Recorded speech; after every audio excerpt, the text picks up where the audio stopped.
there guys, and welcome back to Plow and Pantry. I'm Alicia, and today we're working on the pantry part of Plow and Pantry. I'm making strawberry jam. We are in the middle of a pantry challenge and we ran out of strawberry jam, which is a very important ingredient in our family. And I have enough in my small food allowance I made to buy some, but I also have frozen strawberries. So I was like, I'm just gonna make the jam. I do make most of our year's worth of strawberry jam anyways, most of our jam at all.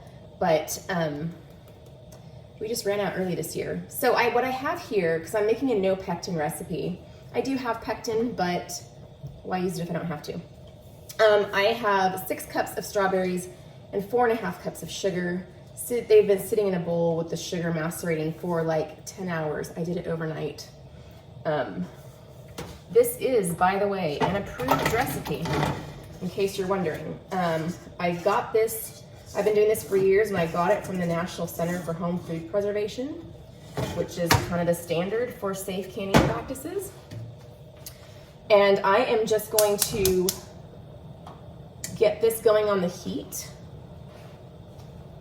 So the key to doing a no pectin recipe, as far as getting the gel part of your jam going, is to just boil it longer. I first learned that trick doing, I had a book from, I think I got it at like a discount book place, and it was a really old thing that's out of print now, and it was all these jelly recipes without pectin, and they use natural things like lemon juice, apple peels, stuff like that.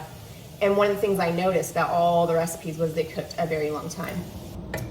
And really, that is one of the ways they would get things to gel back in the day, was a use of natural pectin and cook time. Modern pectin has kind of shortened the cook time or the jam making process time, which is nice, but this one doesn't have to go for that long. So what you have to do with this is get it up to a boil at a temperature that is above, I think it's 9 degrees. I will link straight to this recipe. 9 degrees above boiling point for your altitude. So for me, that's 218 degrees according to National Center for Home Food Preservation. And once it's there, you boil it until it gets thick and syrupy, like a regular jelly. These are whole strawberries.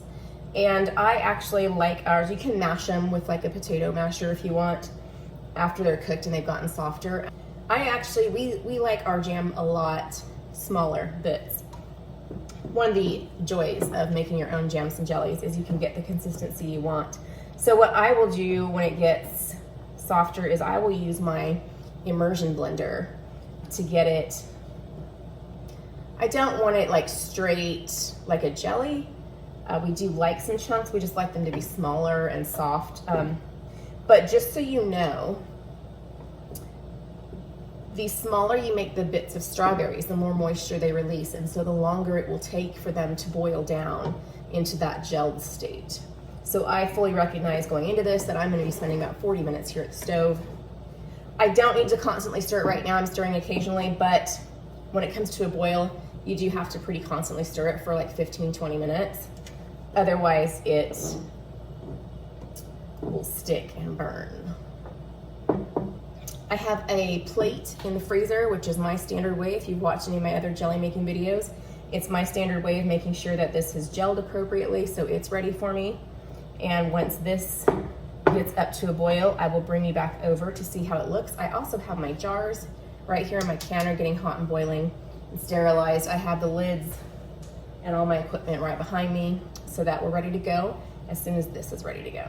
Hoping you can see really well here. So this is what a lot of people would use to mash if they don't want the whole fruit in here. Things are just starting to bubble. And when you mash with something like this, you kind of get this kind of chunkiness.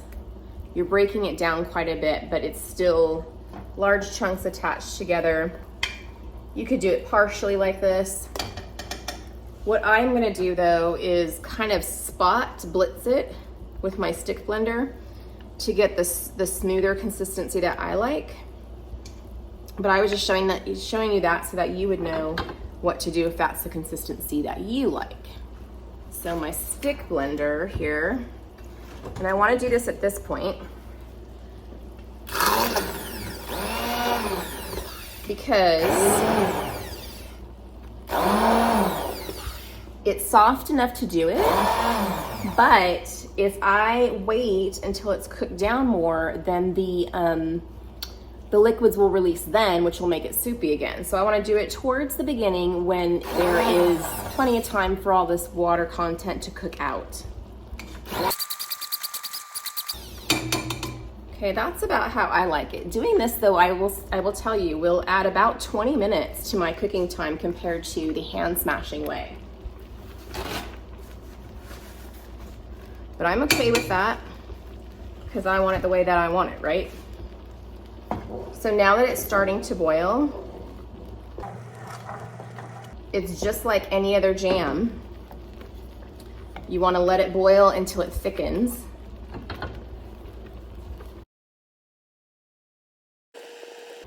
I'm just doing my thermometer here. This is the one that I use for cheese making because it responds pretty quickly. I'm at 216, I need to be at 218. It's really not a super crazy detailed thing to find the temperature. By the way, this was like 14 bucks. It's not a major investment. I think I got it in the grilling section of Walmart. I'll try to link one for you that is similar or the same if I can find one online. The important part is keeping an eye on the texture, just like you would a regular jam. And as this cooks down, there will be less bubbles, less foam on top to scoop off. You know, if you've watched my videos, you know how I feel about that foam. I don't know if you noticed this, but there is less sugar in this recipe than a lot of jam recipes. Doing this no pectin recipe, it just had less sugar. I love less sugar ways. I'm always trying to find ways to put less sugar. I really like to taste the fruit, and I feel like a lot of our recipes for jams and jellies are just too sweet, but it's hard to compromise on the sugar without sacrificing safety. I do sometimes use Pomona's pectin, which is a type where you can use it uses a different way to gel instead of the sugar, so you don't have to worry about the sugar content. You can put what you want, but I prefer to just not spend money on pectin at all if I can, but usually you need equal amounts of sugar for that. So this is a slightly less. It has 6 cups of strawberries and 4.5 cups of sugar. Because it's gonna cook down a lot, it will concentrate that sugar a little bit more. Okay, I'm good to go over here with the temperature. I'm just gonna keep stirring it. I don't wanna leave it abandoned more than a few seconds at a time because it's boiling and it's a sugar thing, so it will burn. And I will see you back here when it's ready to get it in jars. So I don't know if you can tell, but it's almost a sudden change where it just became kind of thicker. The syrup became thicker. So again, you're just heating this up to whatever temperature it tells you, 9 degrees above boiling at your altitude. You can Google what your altitude is and then what's boiling at your altitude. And then there is also a chart online at the National Center for Home Food Preservation. And then once it's there, you don't have to keep track of it. Once it's to that point, you just keep stirring gently, not too vigorously. You don't want to create more foam until it gets this thick syrupy thing. So now I'm going to grab my plate out of the freezer and see how close this is to gel. Get some liquid here, not just foam. Okay, if I put that on here, and I like to wait until I feel the heat go all the way through the plate so that I know it's done its chilling. And you can tell by the temperature of the jam. You want it to be like room temperature. Okay, so my number one is like this. It's not really running. If I go like that, it holds its shape pretty well. At this point, I might give it like 1 more minute because it's moving together a tiny bit. And I like it a pretty solid gel, but really it goes fast once it's here, so you don't have to keep going and going. I am gonna stick a tiny bit of butter in there to deal with the foam.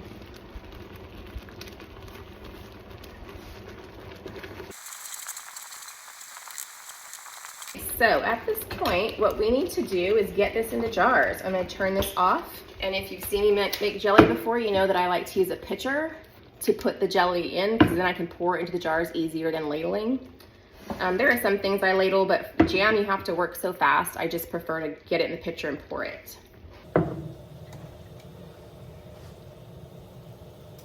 I should pour it away from my face, but I can't. I just can't. It's hard to fit the pot in like my arm space. I'm just not built for that.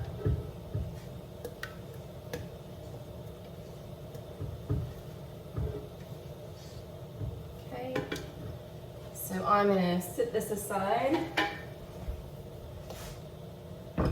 get my jars out of here. So this, I think we'll do about 4 of these, but I got 5 out just in case.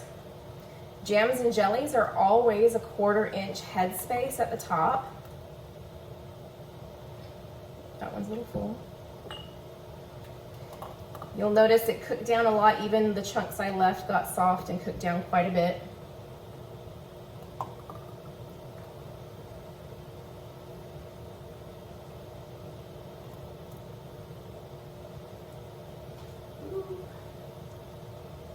Okay, let me get my spatula. Normally if one was a little short, I would just put it in the fridge and use it right away, but this one is so close to being full that I'm gonna scrape every little bit out of this pitcher, and I know that this one right here is a little too full. Let me get a spoon. Put that in there. That looks just about, this one might be a little tall too. That looks just about right. Let me get my debubbler and measure right here. Okay, debubble. I'm gonna debubble them all because it's thick and I wanted to wipe that off one time.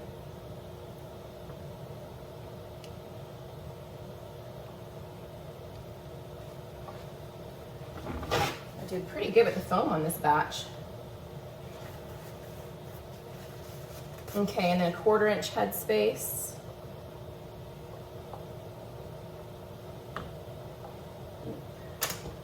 Slightly big on this one, slightly small on that one. Let's see here. Yep, and there we go. Now we're ready for wiping the rims. I like to use vinegar, especially for anything that is sticky like this, or anything with fat, like a meat or something like that. It just helps cut through whatever's there. That can help help your lid success, your seal rate success. Getting on my lids now. Grab my rings. Okay.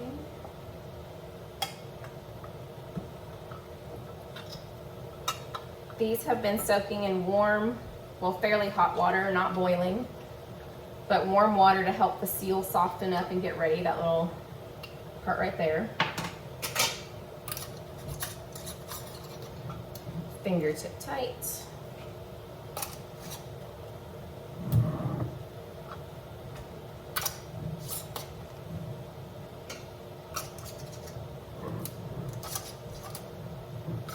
Then I'm going to get these into the canner. There should be enough water to cover the top by at least 1 inch.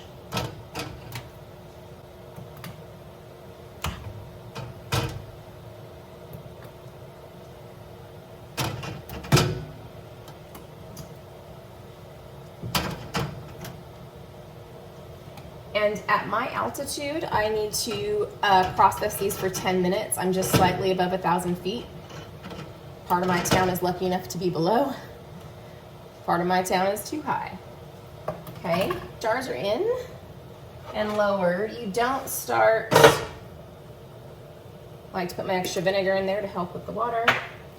You don't start the processing time until the water is back to a full boil. So right now it's like just kind of lightly bubbling in there. I'll have to wait a few minutes for it to start boiling before I count my 10 minutes. If you're under 1,000 feet, it's 5 minutes. There's a chart. Again, I'll put the link below. And I'll see you when these come out.